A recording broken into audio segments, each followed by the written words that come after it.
My name is Anthony. I'm 47 years old, and 5 years of my life just got handed to a 23-year-old kid. The kid's name was Tyler Patterson. He'd been with Ravens Park Ventures exactly 3 months when the announcement came. We were in the conference room, the air thick with stale coffee and that strange silence that comes right before disappointment. Gerald, my manager, stood at the head of the table. He had that puffed-up chest like a man who thinks he's delivering good news. Tyler is going to do great things as our new regional operations director, he declared. Applause broke out. Everyone clapped. I clapped too. My hands moved, but something inside me didn't. The job Tyler just inherited was the very same position I had been promised for years, the one I had worked toward since 2019 when I first joined Ravens Park. I kept my face neutral, but inside, something cold and sharp settled right in the center of my chest. Gerald's words weren't a surprise. I'd seen this coming for weeks, but knowing it was coming didn't make it hurt any less. Tyler grinned like he'd just conquered the world. The kid still had fresh ink on his business diploma and a confidence that came not from experience, but from knowing doors would open simply because of his last name. Everyone knew it, even if nobody said it out loud. Tyler was Gerald's nephew, and now, after just 90 days of learning the ropes, he was my boss. Gerald smiled at me across the room. Anthony's been invaluable in getting Tyler up to speed, he said, like my 5 years of perfect performance reviews and 60-hour weeks were just some extended internship to prepare his nephew. I forced a polite nod. Happy to help. When the meeting ended, people rushed forward to shake Tyler's hand. Some looked genuinely happy for him. Others, I think, just wanted to stay on Gerald's good side. I moved slower than the rest, gathering my notepad and pen. My thoughts were sharper than they had been in years, like when you wake up at 3 a.m. with sudden clarity about something that's been bothering you for months. That's when Gerald caught my arm. Anthony, stick around a minute. We stood alone in that conference room. He loosened his tie, tried to look sympathetic. I know this might come as a surprise, he said carefully, but Tyler brings fresh perspectives, new energy. You understand, right? It's nothing personal. I looked at him for a long moment. Gerald was in his early 50s, soft around the middle, thinning hair combed over to hide bald spots. And just like Tyler, Gerald had inherited his position. His father-in-law handed it to him years ago. The irony was bitter. I understand perfectly, I said. Relief washed over his face. Good. I knew you'd be professional about this. That's why you're such a valuable team member. Valuable. Not valuable enough to promote, just valuable enough to use. I walked back to my desk and sat down, pretending everything was normal. The office buzzed like it always did, phones ringing, keyboards clacking, people moving through their routines. But inside me, something had shifted. I opened my laptop and just stared at the blank screen for a long minute. My hands hovered over the keys, steady but heavy. All I could think about was how 5 years of my life had just been repackaged into a thank you for training our future. When I'd started at Ravens Park Ventures back in 2019, it felt like a second chance. My divorce had just finalized. I was 44, starting over in every sense of the word. Gerald himself had interviewed me. I still remember his firm handshake and the way he leaned across the table saying, "We're growing fast. Lots of room for advancement here, Anthony. We need someone like you." It had sounded like hope, and I grabbed onto it. The company handled industrial equipment distribution across the Southwest. It wasn't glamorous work, supply chains, contracts, spreadsheets, but it was steady, solid, something you could build a life around. And I built mine brick by brick. I worked weekends when shipments got delayed, stayed late when clients had emergencies, learned the names of every supplier from Phoenix to Houston. My reviews were spotless. Gerald would smile, pat my back, and say, "Your time is coming. Be patient." And I believed him. I was good at being patient. My daughter, Sophia, she noticed. She was 16 now, old enough to see the toll work was taking on me. Sometimes she'd catch me at the kitchen table on Sunday mornings, laptop open, firing off emails before church. "Dad," she'd groan, It's the weekend. Just catching up, I'd tell her. Building something good here. She'd roll her eyes, but I knew she understood. She lived mostly with her mom and her stepdad, a lawyer with normal hours who coached Little League. I wasn't the dad with the free weekends. I was the dad who worked too much but never missed a school play, never missed sending birthday money, always showed up when it really mattered. I told myself I was building something that would pay off, that someday Sophia would see the sacrifices were worth it. The first crack appeared about 6 months ago when Gerald casually mentioned that his nephew might be joining the company. "Smart kid," he said. "Just graduated from the University of Texas, business degree." I nodded, thought nothing of it. Companies hire fresh graduates all the time. Usually they start at the bottom, entry-level roles, learning the basics. But Tyler didn't start at the bottom. He started in the office next to Gerald's, with the title Operations Specialist and a salary I could only guess at. Gerald introduced him around like royalty. "Tyler's going to observe our processes," Gerald said. "Learn how we do things." Observe. That meant sitting in on my calls, taking notes while I explained vendor negotiations, asking questions that made it clear he didn't yet understand the basics. He was polite, eager, always with a "yes, sir," and "thank you." I'll give him that. His mother had raised him right. And me? I trained him. Because that's what you do. You help the new guy, even when the new guy's last name is Patterson, even when you can feel, deep down, exactly where this is heading. The moment I knew came 3 weeks ago. It was late, past 8 p.m. The office was empty except for the cleaning crew. I was finishing quarterly reports when I heard voices coming from Gerald's office. His door was cracked open and the hallway carried sound better than most people realized. "The board's going to ask questions," said a deeper, older voice, probably James Mitchell from corporate. "Tyler's only been here 2 months. You said Anthony was ready for promotion." Gerald's laugh followed. Not cruel, but dismissive. "Anthony's solid, but Tyler's family, and he's got the degree. The board likes degrees." "What about Anthony's experience?" James asked. Gerald chuckled again. "Anthony's a good worker, reliable, but he's not executive material. He'll keep doing what he's doing, make good money, and everything works out." I stood in that hallway for 30 seconds listening to them plan my future like I was a piece of equipment in the warehouse. Tyler would get the title. I would train him, support him, and pretend to be grateful. And then Gerald added the final insult. "Anthony won't cause problems. He's got a daughter, alimony payments. He needs this job. He'll fall in line." He'll fall in line. Like I was a horse being broken to saddle. Like 5 years of loyalty and sacrifice had earned me nothing but the privilege of training my replacement. I turned and walked away quietly, so they wouldn't hear my footsteps. I drove home in silence that night. Couldn't sleep. Gerald's words kept replaying in my head, and for the first time in years I started to wonder if my ex-wife had been right. She used to say, "You let people walk all over you, Anthony. Stand up for yourself just once." Maybe she'd been right all along. The next morning I walked into the office with a different mindset. For the first time in years, I wasn't just showing up to do my job. I was watching, observing, measuring every word, every decision. I noticed how Gerald included Tyler in executive meetings, the kind of meetings I'd been excluded from for years. I saw how other managers, people who used to look to me for guidance, now deferred to Tyler. They'd ask his opinion on things he didn't even understand, nodding like he was some kind of prodigy. And then came Friday morning. The promotion announcement, the clapping, the fake smiles. Tyler shaking hands like he'd conquered the world. That was the moment something inside me broke, but not in the way Gerald expected.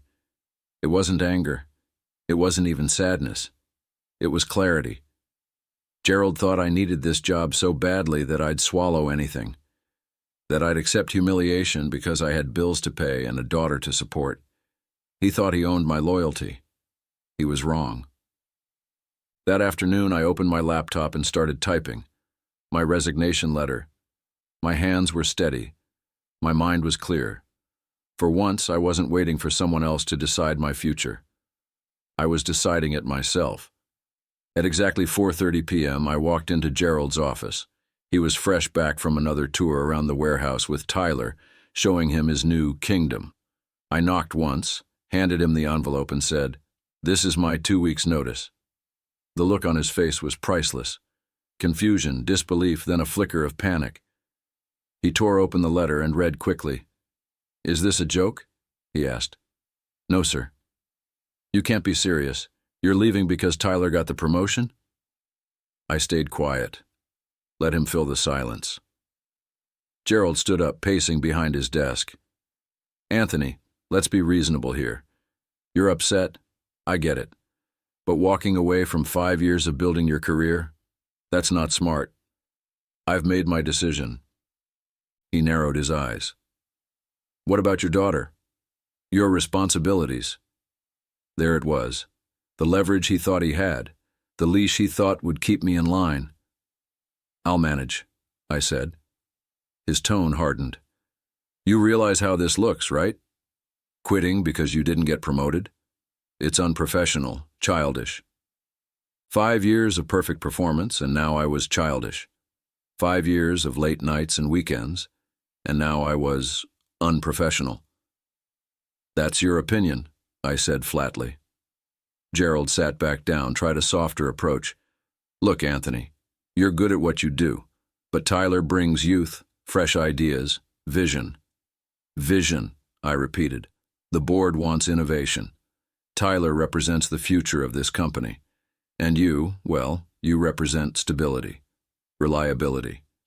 I let that sink in. I was valuable enough to train my replacement, but not valuable enough to promote. "I appreciate the clarification," I said. "Don't do this, Anthony. Take the weekend, think it over. Come back Monday and we'll pretend this never happened." He genuinely believed I would fold, that I'd let fear of the unknown keep me chained to his desk. "I'll finish my 2 weeks," I said. "I'll train Tyler on what he needs to know." Gerald's face darkened. "You'll train him? You think Tyler needs training from someone who quits when things don't go his way? Unless you plan to figure out vendor contracts, supply chain logistics, and emergency protocols yourself," I said evenly. That hit home. Gerald wasn't stupid. He knew he didn't understand the technical side. And Tyler, he was still learning how to read a shipping contract. "Fine," Gerald muttered. 2 weeks. But don't expect any favors. You're burning bridges here." I nodded and turned to leave. "You're making a mistake, Anthony. A big one," he called after me. I stopped at the door. "Maybe, but it's my mistake to make." I walked back to my desk lighter than I had in years. Tyler was still at his station studying organizational charts like they held the secrets of the universe. Poor kid had no idea what was coming. That night my phone buzzed. A text from my daughter. "Dad, can we get dinner tomorrow? I want to hear about your week." I smiled and typed back, "Absolutely. I've got news to share." For once it felt like good news. Monday morning I arrived early as always. But this time Tyler was already at his desk. He had 3 spreadsheets open across his monitors, vendor emails flashing in his inbox, and a look of pure panic on his face. "Morning, Tyler," I said calmly. "Rough start?" He looked up, relief flooding across his features. "Anthony, thank God you're here. Morrison Industries is threatening to cancel their contract if we don't resolve some shipping issue by noon. Something about titanium brackets delayed in Tucson, but I can't figure out which supplier." Morrison Industries, our biggest client. A $2 million account I'd personally managed for 4 years. I pulled up a chair. "Show me what you've got." Tyler spun his monitor around. His screen was a mess. Wrong contracts, unrelated supplier notes, scattered emails. He was drowning. "Did Gerald brief you on Morrison?" I asked. "Not really. He said you'd handle the transition, but then he mentioned your situation. I thought maybe I should figure it out myself. Show initiative." My situation. That's what they were calling it now. For the next 3 hours I walked Tyler through everything. The just-in-time delivery requirements, the backup supplier network I'd built, the way Morrison's procurement manager operated. I showed him how a single delayed shipment could cascade into a full production crisis if not handled properly. By the end, the crisis was under control. Tyler leaned back, exhausted. This is incredibly complex. How do you keep track of all this? Experience, I said, and documentation. Could you show me your documentation system? He asked hopefully. That's when it hit me. Gerald hadn't just promoted Tyler without preparation. He'd promoted him without understanding what the job actually required. Tyler wasn't stupid, but he was completely unprepared for the reality of regional operations. At lunch, I made a few calls. Relationships I'd built over 5 years, people I respected and trusted. Word was already spreading about the changes at Ravens Park. Clients were nervous. Some were curious about what I planned to do next. One call stood out. Janet Morrison herself. "Anthony," she said, her voice sharp and direct, "I heard rumors about management changes. Please tell me you're still handling our account." "For the next 2 weeks, yes," I said carefully. "After that, Tyler Patterson will be your primary contact." The silence on the other end was deafening. "Patterson?" she finally asked. "As in Gerald Patterson?" "That's right." "Jesus, Anthony, that kid called me this morning asking questions that made no sense. I thought he was just new to the team, not replacing you. He's eager to learn." "I don't have time to train your management," she snapped. "If Ravens Park can't provide competent service, we'll find someone who can." That conversation repeated itself 4 more times with 4 different clients. By the end of the day, I had a crystal clear picture of what was about to happen.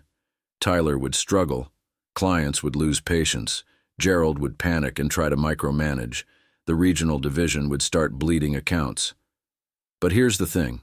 For once, it wasn't my problem. The next morning, Gerald called me into his office. He looked tired, his tie loosened, stress lines etched deeper into his forehead. "Anthony," he began, "I've been thinking about our conversation Friday. Maybe we were hasty. Maybe there's room for both you and Tyler in management." "Room?" I asked. "You could be associate director," he said quickly. "Tyler would be director, of course, but you'd handle the technical side while he focused on strategy." Associate director. A made-up title. Do the same work for the same pay while pretending Tyler was my superior. "That's generous," I said flatly. "But I'll stick with my original decision." Gerald's eyes hardened. "You're going to regret this, Anthony. I promise you that." "Maybe," I said. "But regret's better than resentment." I walked out of his office with the kind of calm that only comes when you finally know your worth. By Wednesday, the calls started. Not from Gerald, from my network. 5 years of managing supply chains across 4 states had given me something more valuable than a title. Relationships, vendors, procurement managers, regional directors, people who trusted me because I always delivered.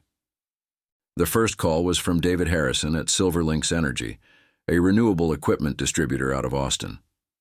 "Anthony," he said the moment I picked up, "heard through the grapevine you might be available. Tell me that's true." "Word travels fast," I said. "In this business, it always does. Look, we've been trying to break into heavy machinery components for years. You've got Morrison, Copperfield, border states. If even half of those clients follow you, it's a game changer for us. What would it take to get you on board?" I almost laughed. The exact title Gerald had dangled in front of me for years, Regional Operations Director, was now being offered on a silver platter. And with it, a salary 30% higher than Ravens Park. Better benefits. And most importantly, they wanted me for what Gerald never valued, my relationships. "I'd need to finish my 2 weeks," I said. "Professional courtesy." David chuckled. "Fair enough, but I suspect they'll release you early once they figure out what's happening." He was right. By Friday afternoon, Gerald called me into his office again. This time, Tyler sat in the corner, pale and miserable. "I hear you've been interviewing with competitors," Gerald began. I stayed quiet. "That's a conflict of interest. Corporate espionage. sharing proprietary information. I haven't shared anything proprietary. Your client relationships are proprietary. I leaned forward, kept my voice calm. My client relationships are personal. I built them over 5 years.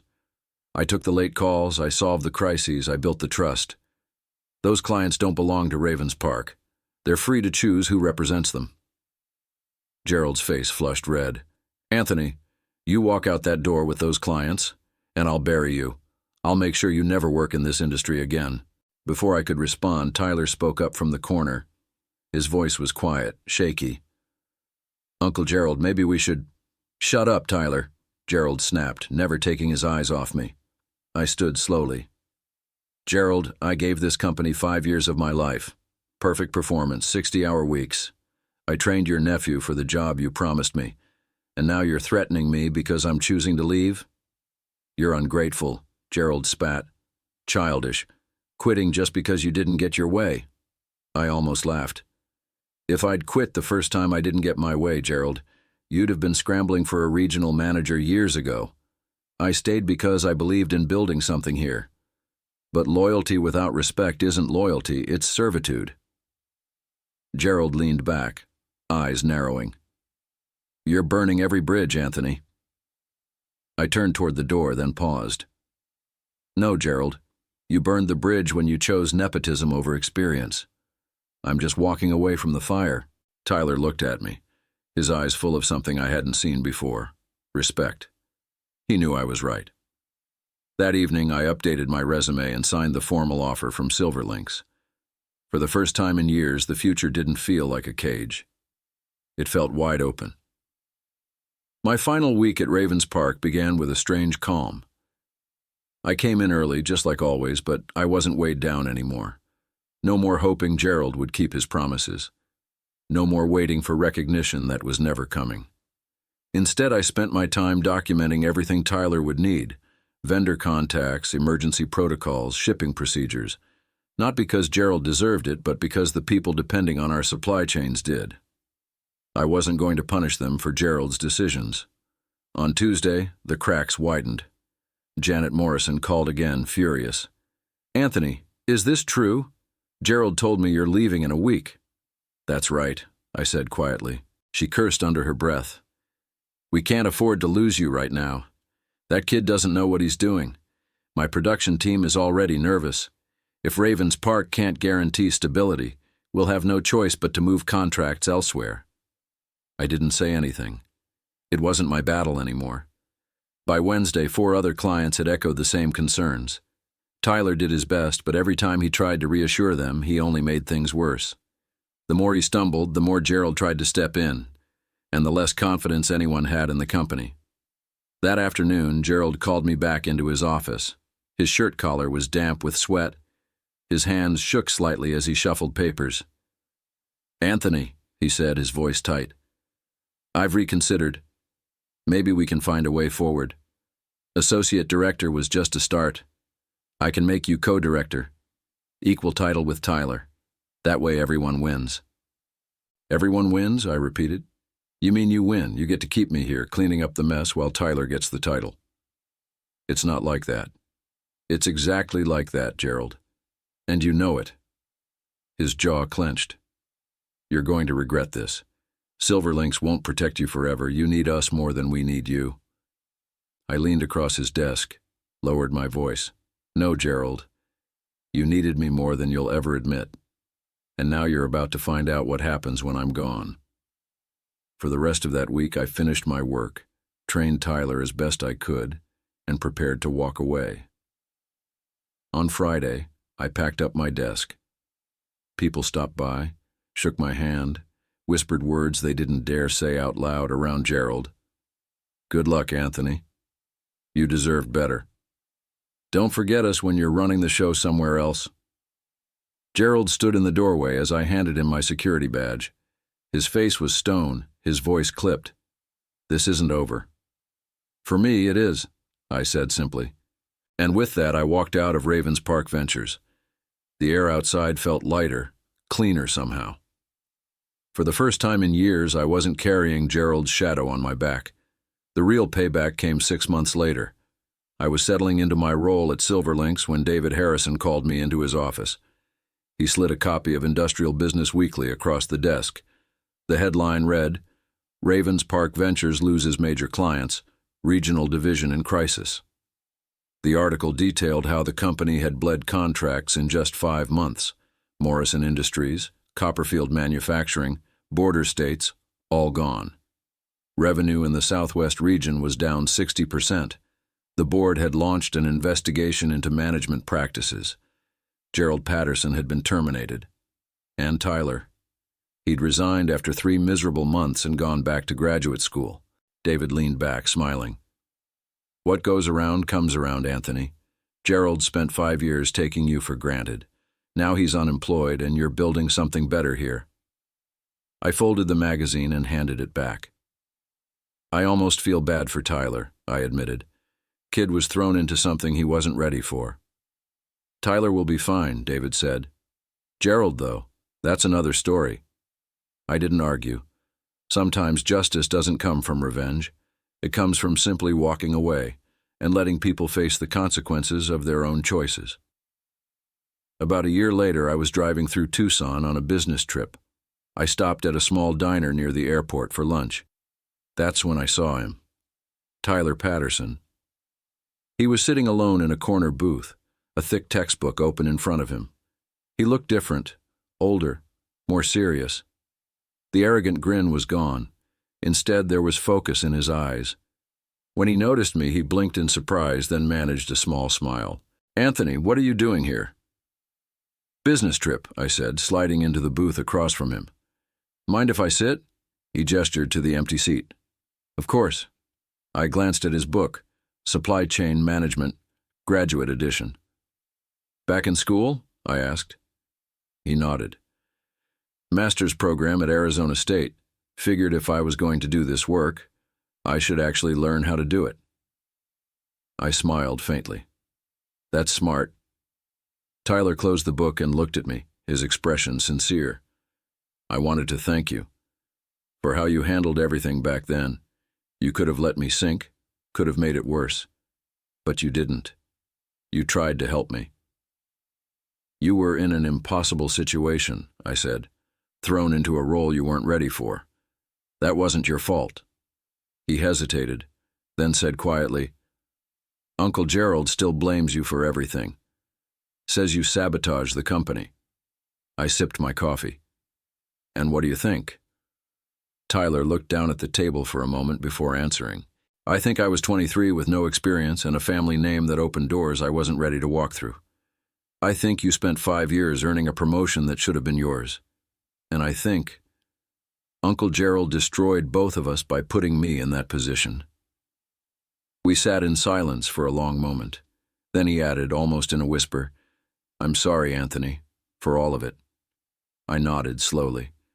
We both deserve better, but sometimes things work out the way they're supposed to. I paid for both our lunches before leaving. Tyler shook my hand firmly. His grip was stronger now, maybe not just in his hand, but in his character too. 6 months later, I read in the paper that Gerald Patterson had filed for bankruptcy after losing his wrongful termination lawsuit against Ravens Park's board. Tyler, on the other hand, graduated with honors. He landed an entry-level position at a logistics company in Phoenix. Spent 2 years learning the business from the ground up. Then finally earned his first promotion, one he'd actually worked for. The nephew had learned what the uncle never understood. Respect and advancement have to be earned, not inherited. As for me, Silverlink's energy kept growing. Our Southwest division became one of the most profitable in the company. The clients who once feared losing stability now trusted us more than ever. One evening, my daughter Sophia called from college. She told me her business professor had used my story as a case study about nepotism and the cost of ignoring experience. "They called it the Ravens Park lesson," she said, laughing. "What did you tell them?" I asked. "I told them my dad always said the best revenge is living well." And she was right. Sometimes the sweetest victory isn't revenge. It's walking away, building something better, and proving, without ever lifting a finger, that you were worth far more than they ever realized.